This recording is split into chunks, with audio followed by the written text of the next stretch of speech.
অতি সংগোপনে মনৰ মানুহ বিচাৰি ল'লে দীপলিনা ডেকাই শীঘ্ৰে যুগ্ম জীৱনৰ পাতনি মেলিব জনপ্ৰিয় অভিনেত্ৰী তথা কণ্ঠশিল্পী দীপলিনাই অভিনেতা পাৰ্থ হাজৰিকা হ'ব দীপলিনাৰ জীৱনৰ সাৰথী দীপলিনা ডেকা গীতৰ পৰা অভিনয়লৈ সকলো দিশতে সফল অভিনেত্ৰীগৰাকী বহু ডেকাৰ সপোনৰ কুঁৱৰী দীপলিনা বহুতেই নিবিচাৰিব এতিয়াই দীপলিনা বিবাহপাশত আবদ্ধ হোৱাটো কিন্তু এয়াই যেন হৈ পৰিল সঁচা সম্পন্ন হ'ল নেকি দীপলিনাৰ কোৰ্ট মেৰেজ সকলোকে আচৰিত কৰি দীপলিনা ডেকাই ছ'চিয়েল মিডিয়াত শ্বেয়াৰ কৰিলে বিবাহৰ চুক্তিপত্ৰত স্বাক্ষৰ কৰাৰ ভিডিঅ'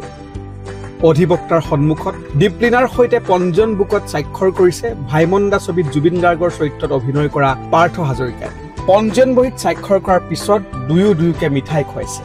তাৰ পিছত ফটোৰ বাবে পষ্ট দিছে বন্ধুবৰ্গৰ সৈতে পিছে কিমান সঁচা দীপলিনাৰ বিয়াৰ খবৰ মিউজিক ভিডিঅ'ৰ শ্বুটিং নে সঁচাকৈ বিয়াত বহিল দীপলিনা অস্বীকাৰ কৰা নাই অভিনেত্ৰীগৰাকীও সংবাদ মাধ্যমৰ আগত দীপলিনাই কৈছে এয়া ছাছপেন্স হৈ থাকক সময়ত সকলোৱে গম পাব পিছে দীপলিনাৰ অনুৰাগীসকলে জানো বিষয়টো সহজে এৰি দিব ভিডিঅ'টোৰ কমেণ্ট বক্সত বহুজনে ইংগিত দিছে এয়া এক গীতৰ প্ৰমোচনহে বাৰু আমিও সময়লৈ অপেক্ষা কৰিম নিউজ ডেস্ক NZ নিউজ